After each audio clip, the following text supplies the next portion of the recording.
सस्ते दामों में शराब बिकने से सुरा प्रेमियों में खुशी। नवागत पुलिस अधीक्षक ने ली पत्रकार वार्ता। जिले में विकास कार्यों को रुकने नहीं दिया जाएगा, नक्सलियों से की जाएगी सुरक्षा। और बालाघाट में फूटने लगा कोरोना विस्फोट, संख्या पहुंची 500 के करीब। नमस्कार, बालाघाट लाइव के इस बुलेटिन में आपका स्वागत है। मैं हूं आपके साथ आकाश सोनी और अब देखते हैं खबरें विस्तार से। सरकार ने नई शराब नीति बनाकर शराब की कीमतों को घटाकर सुरा शौकीनों लोगों में खुशी का माहौल है। यहां तक कि सुरा शौकीनों के द्वारा यह तक कहा जा रहा है कि जो शराब पहले 100 रुपए में मिलती थी वह आज 70 से 80 रुपए मिल रही है, जिससे पैसे की बचत तो हो ही रही है लेकिन सस्ते दामों में बिक रही है। वहीं शहर के गणमान्य नागरिकों का कहना है कि सरकार को जो खाने की सामग्री की कीमतों में गिरावट करनी थी, लेकिन शराब के दामों में गिरावट कर घर घर सुरा शौकीनों की फौज खड़ा करने का काम कर रही है। 40 का लाल का और सफेद 30 का कर रहे। पहले कितना था? पहले तो 60 और 70 था, उसके बाद में उसके पहले लाल का 100 में दे रहे थे, उसके 90 में 70 का दे रहे थे। क्यों हुई है, कुछ पता चला क्या? अभी कुछ पता नहीं चला। कंफर्म में होता है कि अभी मालूम चल रहा है कि मार्च 51 का जो इनका जो होगा ठेका वेका उसके बाद में ही करेंगे। अभी पता नहीं हम उसके बारे में। अभी आप भी लेते हो क्या? हाँ, हम लेते हैं जी। मैं खुद अभी ये लेके आया हूँ, तो मैंने अभी 30 का पिया हूँ लाल का आधा। पहले वो कितने में मिलता था? पहले वो 100 का मिलता था। गलत है ना, ये जो पुराना माल है इनके पास में जो है उसको निकाल रहे हैं, रिजेक्टेड माल। हाँ, तो अभी पीना बिक्री ज़्यादा बढ़ गई, क्या हुआ? बिक्री ज़्यादा बढ़ गई।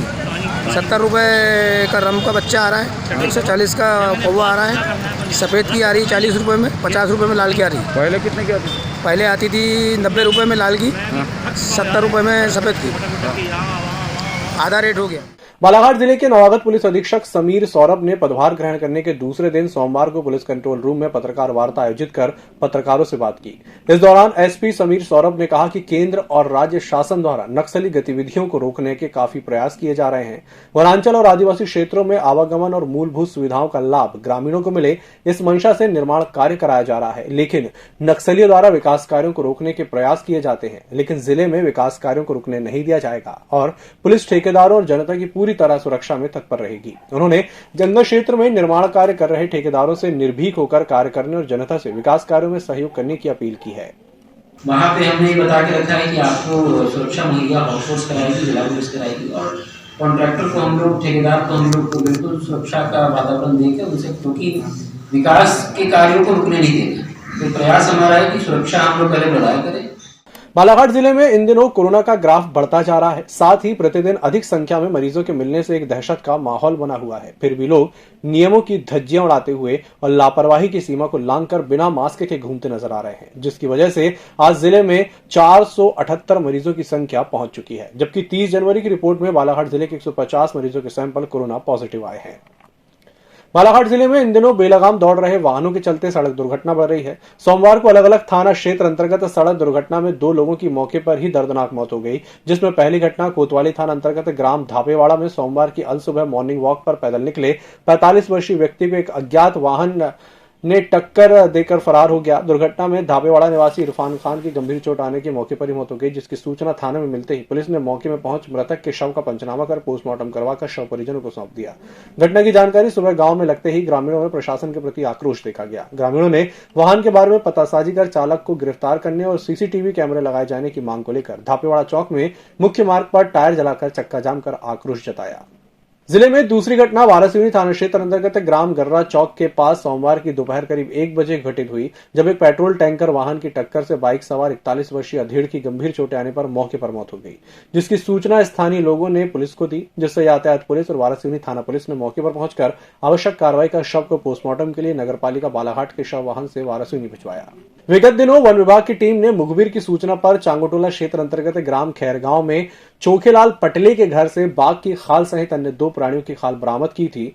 आरोपियों ने स्वीकार किया था कि तंत्र साधना कर रुपए की बारिश कराने के लिए वन्य जीव की खाल का इस्तेमाल किया जा रहा था, जिसमें वन विभाग ने मुखबिर की सूचना पर 7 आरोपी पकड़े थे, लेकिन आरोपी चोखेलाल पटले के बयान के अनुसार अब तक मुख्य आरोपी नगरवाड़ा निवासी कमलेश तुरकर वन विभाग की पकड़ से कोसों दूर है। वन विभाग मामले को गंभीरता से नहीं ले रहा है, जिस कारण वन विभाग की पकड़ से अभी भी मुख्य आरोपी दूर है। मोइल नगरी भरवेली निवासी लक्ष्मीचंद कठोते की दुर्भावनावश अतिक्रमण हटाने को लेकर आदिवासी विकास परिषद के नेतृत्व में पीड़ित परिवार ने सोमवार को कलेक्ट्रेट पहुंच पैसे नहीं देने पर सरपंच पति और सरपंच और सचिव द्वारा दुर्घटनावश अतिक्रमण तोड़वाने की कार्रवाई करने का आरोप लगाते हुए कलेक्टर से दुकान खोलने की अनुमति देने और उक्त लोगों के खिलाफ कार्रवाई करने की मांग को लेकर ज्ञापन सौंपा। इस दौरान लक्ष्मीचंद ने बताया कि बाजार चौक में यात्री प्रतीक्षालय के पास काफी दिनों से चाय नाश्ते की दुकान लगाकर अपना और परिवार का भरण पोषण करता था, लेकिन सरपंच पति द्वारा सचिव के साथ मिलकर तहसीलदार से शिकायत कर 29 जनवरी को मेरे अकेले की दुकान तोड़वाने की कार्रवाई की गई। जब मेरे द्वारा सरपंच से पति से पूछा गया तो उन्होंने कहा कि पहले ही 20,000 रुपए देने कहा था, नहीं देने पर अतिक्रमण हटाने की कार्रवाई की गई। मेन रोड पे वार्ड नंबर 1 आता है, वहाँ मेन रोड पे हमारी चाय नाश्ते की पुरानी 20-25 सालों से दुकान थी, लेकिन वो क्षतिग्रस्त होने की वजह से गिर गई थी। हम उसको पुनः नया बना रहे थे ताकि हम अपना गुजर बसर वहाँ कर सकें। और देखते रहे हो आप लोग सभी कि कोरोना काल में कहीं काम धंधे की समस्या है। अभी जैसे कोरोना काल खुला है, जब से थोड़ा सा रोज़गार चल रहा है, तो वहाँ से मेरा परिवार चलता था। और अचानक पंचायत से लोग आए, मुझसे पैसे की मांग किए कि नया बना रहे हो, तुमको 20,000 रुपये लगेगा। तो मैंने बोला मेरे पास पैसा तो है नहीं, मेरे को खुद ही मैं कैसे बना रहा हूँ, टुकड़ों में बना रहा हूँ, इधर से कमाता हूँ इधर लगाता हूँ। मेरी दुकान बनती तो मेरा रोज़गार फिर पुनः चालू हो जाता। हम बहन बेटी कहाँ जाएंगे, अपने आप को मामा समझते हैं। मामा के नाम में तो कलंक हो गए। ऐसे में तो हर बेटी बिल्कुल बेरोजगार के लिए खड़ी है। भाई हमारे लिए भी खड़े हो ना।